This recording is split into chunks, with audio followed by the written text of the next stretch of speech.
అందరికీ నమస్కారం అండి. My special guest successful director Anil Ravipudi గారు మీ రైట్ నౌ. ముందైతే సార్ వెల్కమ్ చెప్పేద్దాం. సార్ చాలా బిజీగా ఉన్నారు. ఇప్పుడే అందిన వార్తలాగా టికెట్స్ అసలు ఎవరికి దొరకట్లేదని నేను ఒక మాట విన్నాను.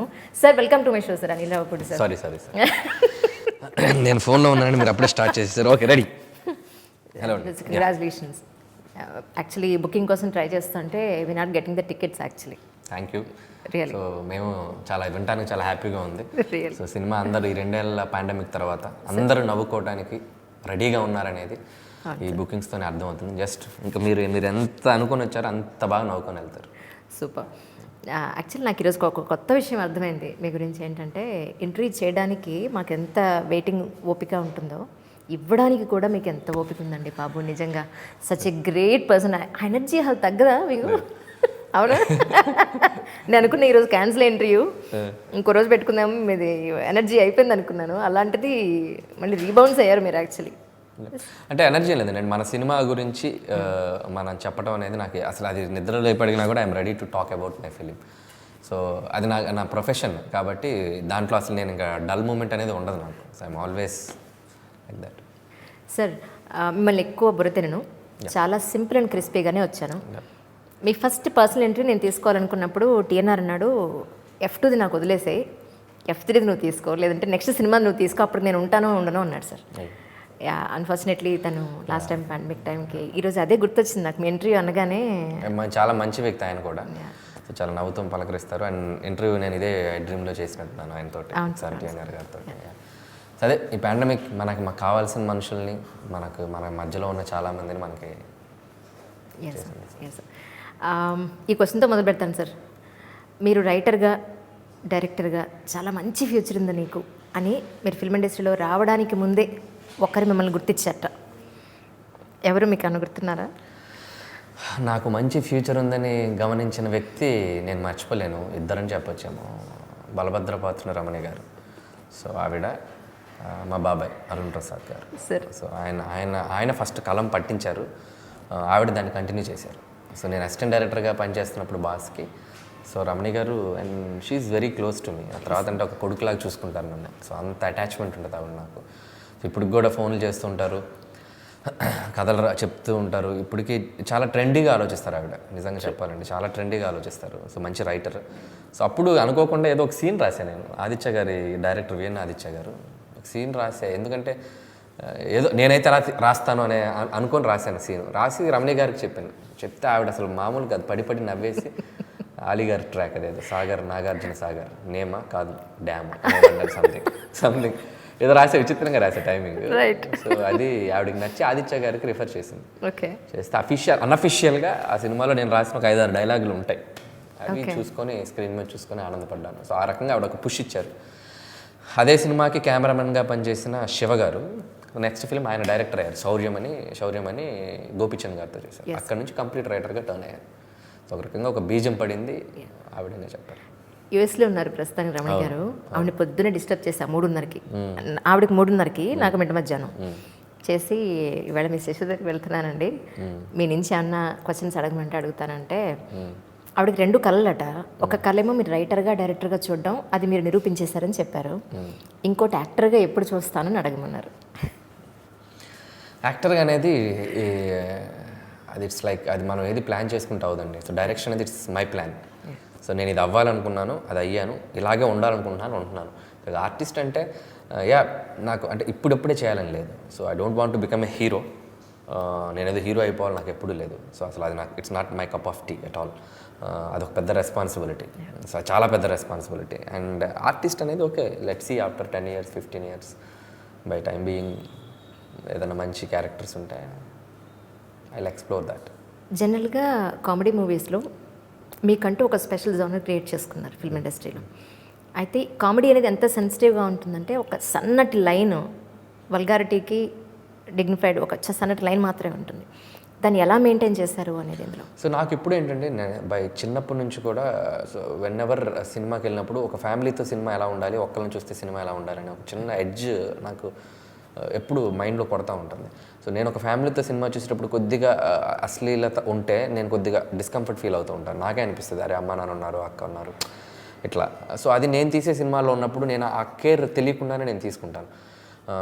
సో అందుకే చేసే ప్రతి ఫిల్మ్ కూడా మనం ఇంటిల్లిపాదెళ్ళి కూర్చున్నప్పుడు ఎటువంటి జుగుప్స, ఎటువంటి అశ్లీలత అనేది ఉండకుండా ఉండడానికి 99.999% నేను ఉంటాను. గ్లామర్ వైజ్ కొద్దిగా బియాండ్ దట్ వెళ్ళాల్సి ఉంటుంది. గ్లామర్ వైజ్ కొంత గ్లామర్ మన సినిమాకి అవసరం. సో అది నేను చేస్తూ ఉంటాను. ఎప్పుడు కూడా ఎక్స్టెంట్ నేను దాటి వెళ్ళి నేను ఎప్పుడు చేయను కూడా. సో నాకు అది రాదు కూడా.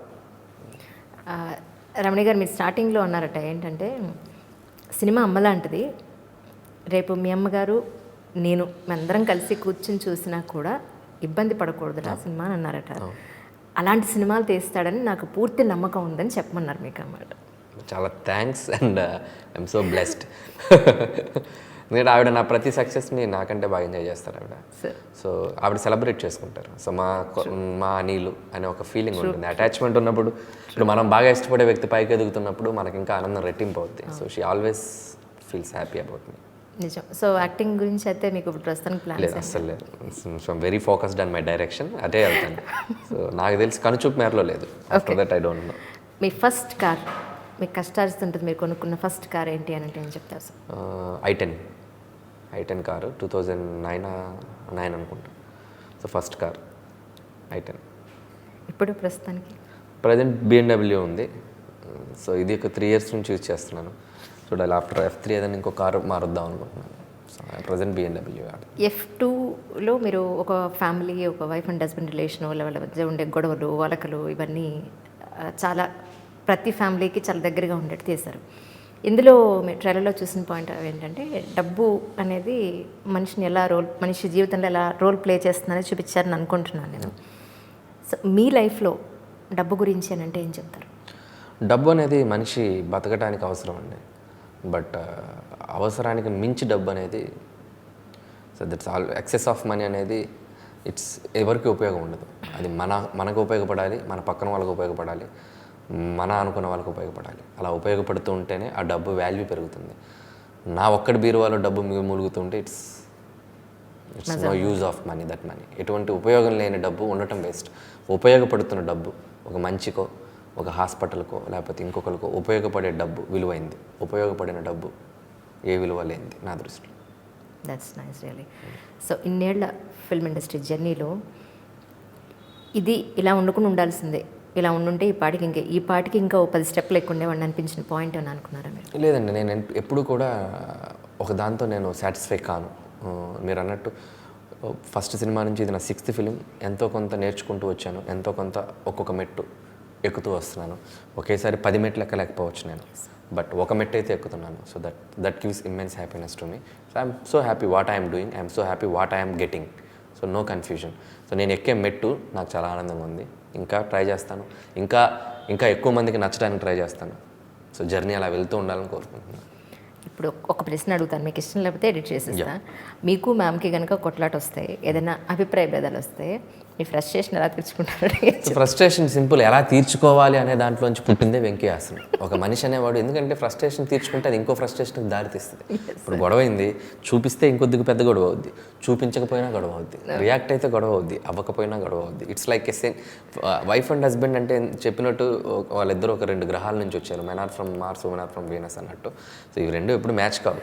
సో అది రావాలంటే ఎవరో ఒకరు అడ్జస్ట్ అవ్వాలి వైఫ్ అండ్ హస్బెండ్లో. సో అడ్జస్టబిలిటీ అనేది స్టార్ట్ అయితే సో లైఫ్ అనేది చాలా హ్యాపీగా ఉంటుంది. కాబట్టి ఎవరో ఒకరు అవ్వాలి. సరే, మీ ఇద్దరు ఎవరవుతారో చెప్పండి. సో తను కొద్దిగా అవుద్ది, నేను కొద్దిగా అవుతాను, ఇద్దరు. కొన్నిసార్లు నా మూడ్ని బట్టి తను అర్థం చేసుకుని వెళ్ళిపోద్ది, కొన్నిసార్లు సో నేను సైలెంట్గా ఉంటాను. అవును, F4 కూడా వచ్చే అవకాశం ఉందని వింటున్నాను. F3 కనుక గ్రాండ్ సక్సెస్ అయితే డెఫినెట్లీ ఈ ఫ్రాంచైజీ ఇంకా కంటిన్యూ చేయాలని ఆలోచన ఉంది. But not soon, but any time అది ఫ్యూచర్లో జరిగే అవకాశం. F4 గురించి మనం ఒక 2 నిమిషాలు పక్కన పెడితే, మీ నెక్స్ట్ మూవీ బాలకృష్ణ గారితో అని చెప్పని విన్నాను.